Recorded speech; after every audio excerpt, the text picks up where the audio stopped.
এই বাংলাদেশে আওয়ামী লীগ কোন রাজনৈতিক দল না, আওয়ামী লীগ হচ্ছে সন্ত্রাসী সংগঠন। তাদের আর কোন অফিস খুললে এই বাংলাদেশের ছাত্র জনতা প্রতিবাদ প্রতিরোধ গড়ে তুলবে। প্রয়োজনে জীবন দেব, কিন্তু বাংলাদেশে আর কখনো হাসিনা তন্ত্র ফিরে আসতে দেব না। স্বরাষ্ট্রমন্ত্রী, আপনি বিভিন্ন ধরনের হুমকি দিচ্ছেন, হুমকি দিয়েন না। এই জুলাই প্রজন্ম কারো হুমকিকে তোয়াক্কা করে না। এবং এই খুনি হাসিনা গত 16 বছরে বাংলাদেশে ফেসিবাদ কায়েম করেছে, গুম খুন আইনাগরের মাধ্যমে বাংলাদেশকে একটা অকার্যকর রাষ্ট্রে পরিণত করেছে। এবং এই জুলাই বিপ্লবে আমাদের 2000 ভাই বোনকে শহীদ করেছে। এই খুনি হাসিনা এবং তার দূষরদেরকে আবার বাংলাদেশে পুনর্বাসনের ব্যবস্থা করছে একটি দল। আমরা সাবধান করছি, এই খুনি হাসিনা এবং তার দূষরদের বিরুদ্ধে বর্তমান সরকারকে জিরো টলারেন্স নীতি ঘোষণা করতে হবে। এই বাংলাদেশে খুনি হাসিনাকে ভারত থেকে নিয়ে এসে তাকে ফাঁসির কাস্টে ঝোলাতে হবে, রায় কার্যকর করতে হবে। এই জুলাই বিপ্লবে যে আমাদের 2000 ভাই বোনকে শহীদ করেছে, খুনি হাসিনার যারা মাস্টার মাইন্ড আছে, এই আওয়ামী লীগ, ছাত্রলীগ, যুবলীগকে এই বাংলাদেশে বিচারের আওতায় নিয়ে আসতে হবে।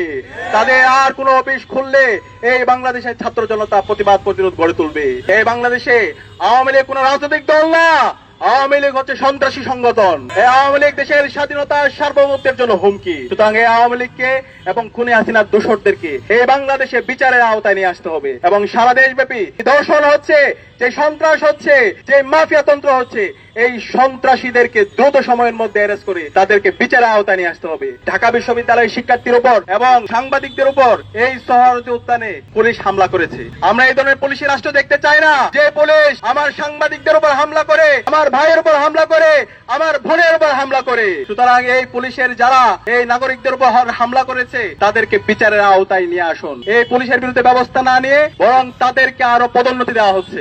আমরা সবকিছু অবজার্ভ করছি, আমরা আপনাদেরকে সময় দিতে চাই। কিন্তু আমরা যদি দেখি আপনারা জালেম হয়ে উঠছেন, আপনারা হাসিনা হয়ে উঠছেন, আমরা আবু সাঈদের উত্তরসূরিরা বেঁচে থাকতে আমরা তা হতে দিব না। প্রয়োজনে জীবন দেব, কিন্তু বাংলাদেশে আর কখনো হাসিনা তন্ত্র ফিরে আসতে দেব না। প্রয়োজনে আবু সাঈদের মতো আমরা রাজপথে নামবো, কিন্তু বাংলাদেশে আমার আর কোন বোনের উপর, আমার কোন মায়ের উপর শ্লীলতাহানি হতে দেব না। সুতরাং আমরা অনুরোধ করবো, স্বরাষ্ট্রমন্ত্রী, আপনি বিভিন্ন ধরনের হুমকি দিচ্ছেন, হুমকি দিয়েন না। এই জুলাই প্রজন্ম কারো হুমকিকে তোয়াক্কা করে না।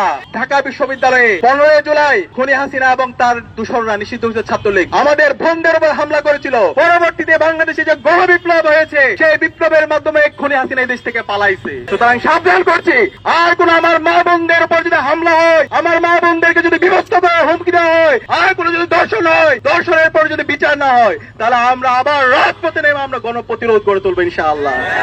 প্রতিটি পাড়ায় পাড়ায়, মহল্লায় মহল্লায়, প্রতিটি স্কুলে, কলেজে, মাদ্রাসায়, বিশ্ববিদ্যালয়ে এই দর্শকদের বিরুদ্ধে প্রতিরোধ কমিটি গড়ে তুলতে হবে। দর্শকদের যেখানে পাওয়া যাবে তাদেরকে ধরে থানায় দিতে হবে, তাদেরকে প্রকাশ্যে বিচারের আওতায় নিয়ে আসতে হবে। ইনশাআল্লাহ আমরা জুলাই প্রজন্ম ঐক্যবদ্ধভাবে বাংলাদেশে ইনসাফ কায়েম করব। শহীদ ওসমান হাদি আমাদেরকে যে লড়াই দেখে গেছে, যে আজাদির লড়াই, ইনসাফের লড়াই, ভারতীয় আধিপত্যবাদের বিরুদ্ধে লড়াই, আমার মা বোনদের অধিকার রক্ষার লড়াই, সেই লড়াই আমরা জারি রাখবো ইনশাআল্লাহ।